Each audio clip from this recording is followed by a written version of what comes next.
भूतिया हैंडपंप। एक डरावनी कहानी हिंदी में। गांव धर्मपुर बहुत शांत और छोटा सा गांव था। वहां के लोग सीधे सादे और मेहनती थे। लेकिन गांव के बीचों बीच एक पुराना हैंडपंप था, जिसे सब भूतिया हैंडपंप कहते थे। कोई उस हैंडपंप के पास नहीं जाता था, खासकर रात में। कहानी यह थी कि वर्षों पहले उस हैंडपंप के पास एक औरत की रहस्यमयी मौत हो गई थी। कहते हैं, वह रात को पानी भरने आई थी और फिर कभी घर नहीं लौटी। अगले दिन उसका शव उसी हैंडपंप के पास पड़ा मिला था। चेहरा डर के मारे बुरी तरह विकृत हो चुका था। तब से लोग मानने लगे कि वह औरत की आत्मा उस हैंडपंप में बस गई है। हर कोई उस जगह से दूर ही रहता था।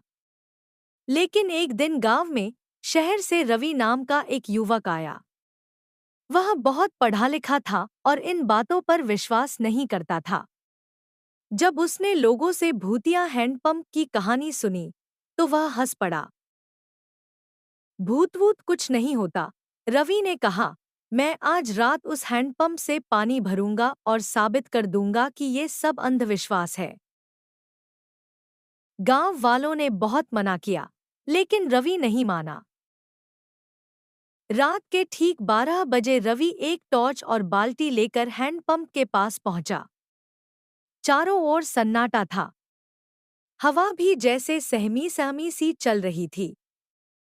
रवि ने जैसे ही हैंडपंप चलाना शुरू किया, हैंडपंप से खून जैसा लाल रंग का पानी निकलने लगा।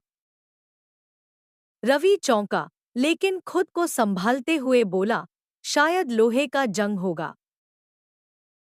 तभी पीछे से किसी औरत की धीमी सी हंसी सुनाई दी। रवि ने टॉर्च घुमाई, लेकिन वहां कोई नहीं था। अचानक टॉर्च बंद हो गई। अंधेरे में रवि को महसूस हुआ कि कोई उसके बहुत पास खड़ा है। उसने भागने की कोशिश की, लेकिन उसके पैर जमीन से जैसे चिपक गए थे। फिर एक ठंडी सांस उसके कानों के पास आई। तूने मुझे क्यों जगाया? अगले दिन सुबह गांव वाले रवि को उसी हैंडपंप के पास बेहोश पड़ा हुआ पाए। उसके बाल सफेद हो चुके थे और वह कुछ भी बोल नहीं रहा था। डॉक्टर ने कहा कि उसे गहरा मानसिक आघात पहुंचा है।